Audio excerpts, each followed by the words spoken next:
strange to walk by a middle school like this one and not hear the sounds of shouts and laughter.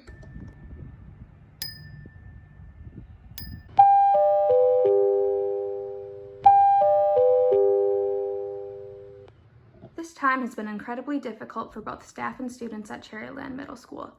However, they've still managed to find ways to thrive. My name is Julie Green, and I am a middle school and alternative high school special education teacher. The very first week in November, we had to do our first move to remote learning for a week after having some staff members and students testing positive for COVID. So we had that for just a week, came back face to face for a few more weeks, and then things kind of exploded. So things are different now. We are fully remote. I start my day around 8:30 now here at school, and I do some email at home, come into school, do some virtual small group classes, direct teaching.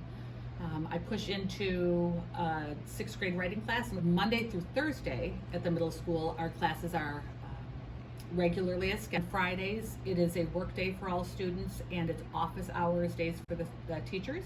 So I work from home then on Fridays.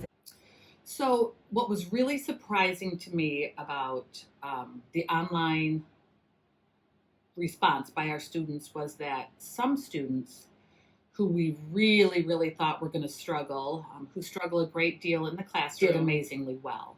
What we found is quite a few of those kids also struggle with some anxiety issues, and removing that piece of school anxiety and answering questions in front of peers or approaching a teacher to submit an assignment, those sorts of things were kind of removed from the picture, and some of these kids did great, shockingly well. I have been so impressed with how quickly our children have moved from going one direction to just going the opposite direction in what they expect school to look like. We have had to just move and change and punt and make changes sometimes in the middle of a lesson, and our students have just rolled with it. I think there's often talk about how will the current generation do as adults? How are they going to handle all of the things that are expected of them?